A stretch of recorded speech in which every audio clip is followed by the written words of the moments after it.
Good afternoon everyone. यो चाहिँ हाम्रो तिहार स्पेसलको भिडियो हो।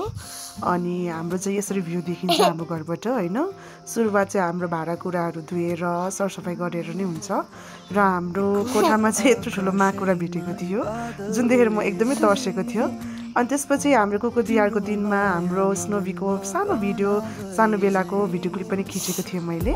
त्यसै गरी मेरो बुढाले चाहिँ सरसफाइ गर्न लाग्नु भएको थियो च्यालहरूमा। त्यसै गरी हामीले कागडा चराको चिज चाहिँ परिवारले खायो। यतानिर चाहिँ मेरो सासूले चाहिँ एकदमै पूजा गर्नु भइरहेछ हैन, सामानहरू रेडी गर्नु भइरहेछ लक्ष्मी पूजालाई। त्यहाँ देख्न सक्नुहुन्छ तलपट्टि मेरो देवरानीले सफा गर्दै गरेको। त्यसपछि हामी मन्दिर गए बाबु र म। बाबुले त्यहाँ तपाईले देख्न सक्नुहुन्छ एकदमै खुसी भएर पूजा गरिरहेको थियो। हामी चाहिँ सुरुमा भगवती थान गयौँ। त्यहाँ पहिला सुरु चाहिँ हामीले गणेश थान पनि दर्शन गर्यो र त्यसपछि हामीले महाकाल अनि बाबुले बाटोहरूमा सबैमा ढोक्दै हिँडेको थियो। र गीता मन्दिरमा गएर चाहिँ बाबुलाई मादल बजाउनु मन लागेछ हैन। अनि यो चाहिँ नाइट भ्यू हो भगवती थानको हैन। एकदमै राम्रो लाग्यो मलाई त्यहाँको भ्यूहरू देखेर चाहिँ हेरिराख्नु जस्तो भएको थियो। रङ्गोली बनाइसकेको थियो हाम्रो देवरानीले, एकदमै राम्रो बनाउनु भएको थियो। अनि सासूले चाहिँ पूजा गर्नु भइरहेको थियो हैन। अनि त्यसपछि हामीले बत्तीहरूको पनि क्लिप खिचे थोरै मात्रामा। अनि बाहिरको भ्यूहरू पनि यस्तो राम्रो देखिरहेको थियो नि, सबैतिर झिलिमिली। त्यसपछि हामीले पटेका पड्कायौँ हैन। अनि पटेका पड्काउँदा बाबु चाहिँ झिलझिरे बाल्ने फुलझरी बाल्ने भनेर हामीले सबै कुराहरू बालिरहेको थियो। र गमलाहरू बाल्दाखेरि चाहिँ एकदमै राम्रो लाग्ने थियो। गमला पटेका पड्काउँदाखेरि चाहिँ है पुरा रमाइलो हुने, यस्तो राम्रो देख्ने के नाइटमा के त्यो गमला। तर एकैछिनमा फुस्स हुने के, पहिलाको जस्तो जमानाको जस्तो पटेका चाहिँ हुँदैन रहेछ आजभोलिको। प्राइस चाहिँ महँगो तर पटेका चाहिँ पहिलाको जस्तो नराम्रो हुने के। अनि हामीले 4 वर्ष अगाडिको बेरी पटेका मेरो बुढाले राख्नु भएको रहेछ के। अनि त्यही पटेका पड्काएको त्यो चाहिँ मजाले पड्केको के, अचम्म भएर। नानी पनि आयो त्यसपछि होइन, पसलमा पूजा गरेर नानी पनि एकदमै खुसी भयो झिलझिरे बालेको कारणले गर्दा। बाबु पनि खुसी थियो होइन। त्यसपछि हामीलाई पुगेन भनेर हामी फेरि एक चक्कर बजार गएर आउनु पर्यो भनेर हामी सबैजना बजार गयो होइन। बजारमा चाहिँ हाम्रो यहाँ चाहिँ मामा घरमा आइपुगे। मामा घरमा पनि एकदमै राम्रो देखिरहेको थियो झिलमिली बालेर। अनि दसैँको डटमा चाहिँ बाबु नानीहरू चाहिँ त्यहाँ रमाइरहेको थियो। त्यति बेला फेरि अभिषेक बाबु आयो, उनीहरू सबैजना बच्चाहरू रमाएको। अनि हाम्रो माइजूको नानी बाबु होइन, मामा अनि बाबु नानी अनि त्यही छेउमा एउटा बहिनीसँग उनीहरू मिलेर चाहिँ पटेकाहरू पड्काएर रमाएर बसेको थियो। नानीहरूलाई चाहिँ जोस रमाइलो भइरहेको थियो होइन। त्यहाँ आन्टी मम्मी पनि हेरिरहनु भएको थियो झालबाट। त्यही माथि हामीले 4 वर्ष अगाडिको पटेका पड्काउँदा चाहिँ कस्तो गरेर पड्केको के। त्यसपछि हामीले चाहिँ घरमा गएर मैले पनि त्यहाँ बाले फुलझरी। त्यसपछि भोलिपल्टको दिन आयो जहाँ चाहिँ मेरो बर्थडेको दिन पर्यो। त्यति बेला चाहिँ हामी फेरि मन्दिर दर्शन गयो, बाबु म मेरो बुढा सबैतिर गयो हामी मन्दिरमा होइन, दर्शन गर्न पूजा गर्न। बाबु चाहिँ बेला बेलामा आएर यहाँ कराइरहेछ है ब्याकग्राउन्ड साउन्डमा। त्यसपछि हामी गीता मन्दिरमा फेरि गयो, त्यहाँ भजनहरू भइरहेको थियो होइन।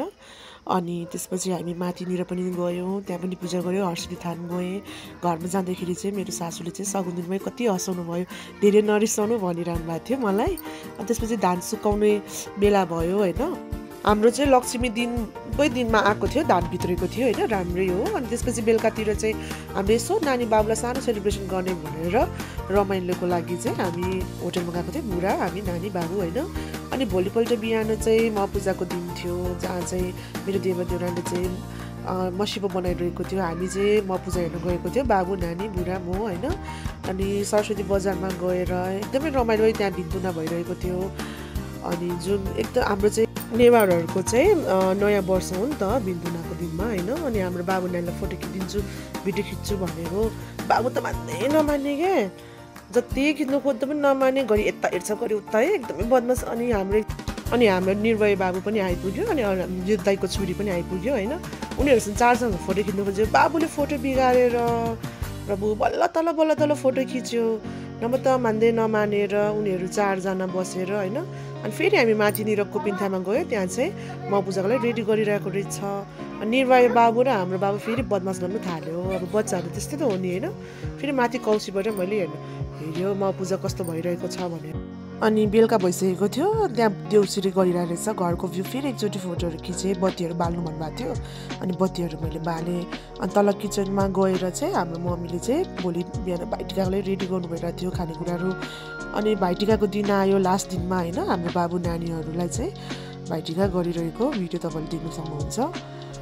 अनि बाबु फेरि रुएर हैरान गरेर एकछिन त बल्ल तल्ल फकाएर मान्यो। अनि हतार सबै पूजाहरू गर्नु पर्यो, किनकि मलाई पनि त जानु हतार थियो होइन काठमाडौँ। त्यसै त मेरो बुवाहरूको फोन आइरहेको थियो।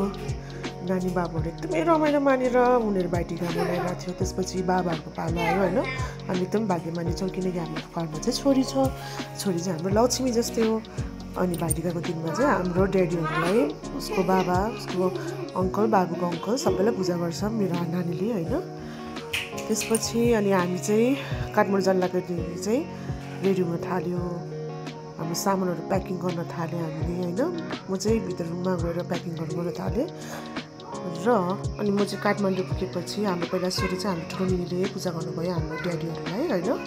हाम्रो माथि दिदीले दाइहरूलाई पनि गर्नुभयो उहाँले होइन। यसपालि चाहिँ हामीले धुमधामले गर्नु चाहिँ पाएन। हामीले लल्ला मात्रै गर्नु मिल्यो, अनि सानोतिनो टिका मात्रै लगाइदिनु मिल्यो। अनि हामीले सगुनहरू दिनु मिलेन। त्यसपछि मेरो पनि टर्न आयो टिका लगाइदिनुको लागि दाइहरूलाई सानोतिनो होइन। त्यसपछि हाम्रो दृष्टि नानीले पनि पालो, हाम्रो दाइको छोरी हो उहाँ चाहिँ। त्यसपछि हाम्रो चन्द्रशोभा निनीको पालो आउनुभयो, मेरो कान्छी निनी होइन, उहाँले पनि दिनु थाल्यो। त्यसपछि हामीले हाई भनेर एकचोटि यसो सानो क्लिप बनायो। त्यसपछि हाम्रो गङ्गा दिदीको पालो आयो होइन। अनि उहाँले पनि दिनु थाल्नुभयो हाम्रो बुवाहरूलाई, दाइहरूलाई, अनि दाइको छोराहरूलाई होइन। अनि हाम्रो दिदीले पनि एकदमै रेडी गर्नु भइरहेको थियो। अनि त्यहाँ चाहिँ मालिनीले पनि भोजहरू राख्नु भइरहेको थियो। अनि त्यसपछि हाम्रो जम्मा दिदीको पालो आयो। त्यसपछि हाम्रो एल्जा दिदीको पालो आयो, किनकि म चाहिँ कान्छी छोरी, मेरो चाहिँ लास्टमा हुन्छ पालो। हामी 6जना दिदी बहिनी थियो होइन। अनि लास्टमा मेरो पालो पनि आयो। मैले पनि दाइहरूलाई दिएँ, बुवालाई दिएँ, अनि हाम्रो दाइको छोरालाई पनि दिएँ होइन। अनि हाम्रो लास्टमा चाहिँ कान्छी नानी हाम्रो दाइको छोरी दृष्टिको पालो आयो। यो अलिकति म भिडियो चाहिँ मैले अलिकति फास्ट गरेको थिएँ। अनि लास्टमा हाम्रो बाबुलाई चाहिँ मादल बजाउनु मलाई चाहिँ ऊ चाहिँ एकदमै रमाइरहेको थियो। यो चाहिँ हाम्रो सानोतिनो फोटोहरू होइन, जुन चाहिँ हामीले लास्टमा राखेको थियो हाम्रो बाबु नानीहरूको, जुन चाहिँ यो तिहारभरि नै खिचेको सानो भिडियो। तपाईँहरूलाई मन परेमा होइन मेरो फेसबुक, टिकटकमा लाइक, कमेन्ट, फलो गरिदिनु होला। अनि हजुरहरूलाई कस्तो लाग्छ कमेन्ट गरिदिनु होला। फोटो खिच्न चाहिँ धेरै गाह्रो हुने क्या तर बाबुहरूको चाहिँ। अनि थ्याङ्क यू भेरी मच तपाईँहरूले मेरो भिडियो हेरिदिनु भएकोमा। अनि हजुरहरूलाई धेरै धेरै माया। अनि हाम्रो तपाईँहरूको पनि यसरी नै रमाइलो भएको होला। ह्याप्पी दिवाली होइन, तिहार मेरो चाहिँ यसरी बितेको थियो यो पलहरू होइन। कहिले पनि नबिर्सिने गरी हरेक वर्ष यसरी नै हामी रमाइलो गर्छौँ हामी फ्यामिलीहरूसँग आफ्नो आफ्नो। धन्यवाद।